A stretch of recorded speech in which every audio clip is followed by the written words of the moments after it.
আসসালামু আলাইকুম। আজকে কথা বলবো ক্রনস ডিজিজ নিয়ে। আমি আপনাদের সাথে রয়েছি ডাক্তার গোলাম মোস্তফা, সহকারী অধ্যাপক কলোরেক্টাল সার্জারি বিভাগ, ঢাকা মেডিকেল কলেজ।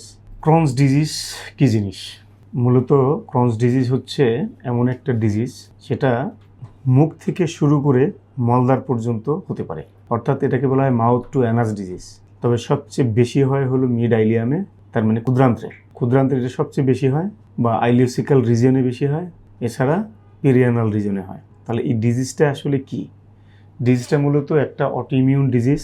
শরীরের মধ্যে হঠাৎ করেই কিছু অটোইমিউন রিয়াকশন তৈরি হয়, যার ফলে এই স্মল ইন্টেস্টাইন তথা পুরো আমাদের যে মাউথ টু অ্যানাস যে এরিয়াটা আছে, এই এরিয়াতে ইনফ্লামেটরি প্রসেস চলতে থাকে এবং এই প্রসেসগুলো সাধারণত বন্ধ হতে চায় না, ওষুধ দিয়ে হল্ট করতে হয়, ওষুধ দিয়ে থামিয়ে রাখতে হয়। এবং এই ডিজিজগুলা দেখা যায় যে আমাদের যে ইন্টেস্টাইন থাকে সেই ইন্টেস্টাইনের ফুল থিকনেস ইনভলভ করে, অর্থাৎ আমাদের ইন্টেস্টাইনের যে 4টা লেয়ার থাকে প্রত্যেকটা লেয়ারে এটা বিস্তৃতি ঘটে, যার ফলে ঘটনাটা যেটা হয়, পেশেন্টের যে উপসর্গগুলো থাকে সেটা হলো পেটে ব্যথা হয়, ডায়রিয়া হয় এবং মলের সাথে রক্ত যায়, পাতলা পায়খানার সাথে রক্ত যায়, দিন দিন শরীর শুকিয়ে যায়, ক্ষুধামন্দা আসে, রক্তশূন্যতা দেখা দেয়, কখনো কখনো পেট ফুলে যায়, অর্থাৎ স্মল ইন্টেস্টাইনাল অবস্ট্রাকশন ডেভেলপ করে। অনেক সময় স্ট্রিকচার ডেভেলপ করে সাবঅ্যাকিউট ইন্টেস্টাইনাল অবস্ট্রাকশন বলে আমরা এই উপসর্গগুলো দেখা দেয়। যেটা হয় যে ম্যাক্সিমাম ক্ষেত্রে এটা ডায়াগনোসিস হয় অনেক লেটে, কারণ হচ্ছে এই ডিজিজটা ডায়াগনোসিস করাটা একটু ডিফিকাল্ট। এটা অনেকটা ক্লিনিক্যাল এবং তার সাথে মাংস নিয়ে মাংস পরীক্ষা করে ফাইনাল রোগ ধরতে হয়। তো এই ডিজিজটা এটাকে আরেকটা নামে ডাকা হয়, সেটা হলো আইবিডি বা ইনফ্লামেটরি বাউল ডিজিজ। যদিও ইনফ্লামেটরি বাউল ডিজিজের মধ্যে 3টা এন্টিটি বলে, একটা হলো ক্রনস ডিজিজ, একটা আলসারেটিভ কোলাইটিস, আর যদি 2টার সংমিশ্রণ থাকে তখন বলা হয় ইনডিটারমিনেন্ট কোলাইটিস। সো ক্রনস ডিজিজের যারা ভুগছেন, আমার রোগীরা এসে জিজ্ঞেস করেন যে এই ডিজিজটা কি ভালো হবে?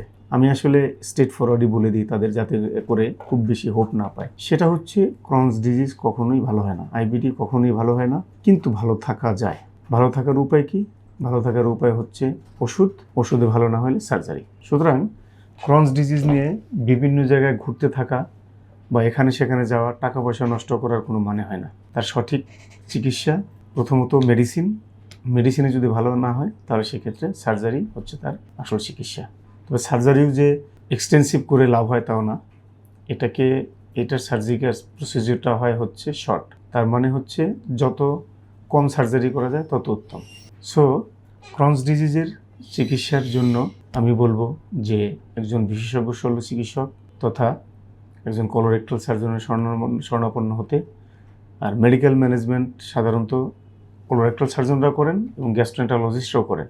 সুতরাং এই চিকিৎসাটা আমরা সাধারণত একটা মেডিকেল বোর্ডের মাধ্যমে করি, অর্থাৎ গ্যাস্ট্রোএন্টারোলজিস্ট, প্যাথোলজিস্ট, একজন সার্জন বা কলোরেক্টাল সার্জন বোর্ড করে সিদ্ধান্ত দেওয়া হয়, কারণ এই সার্জারিগুলো খুব রিওয়ার্ডিং সার্জারি নয়। সুতরাং যারা ক্রনস ডিজিজে ভুগছেন আমি তাদের অনুরোধ করব যে বিভিন্ন জায়গায় ঘোরাঘুরি না করে একজন শল্য চিকিৎসক, বিশেষত একজন কলোরেক্টাল সার্জনের শরণাপন্ন হন, চিকিৎসা নিন, ভালো থাকুন।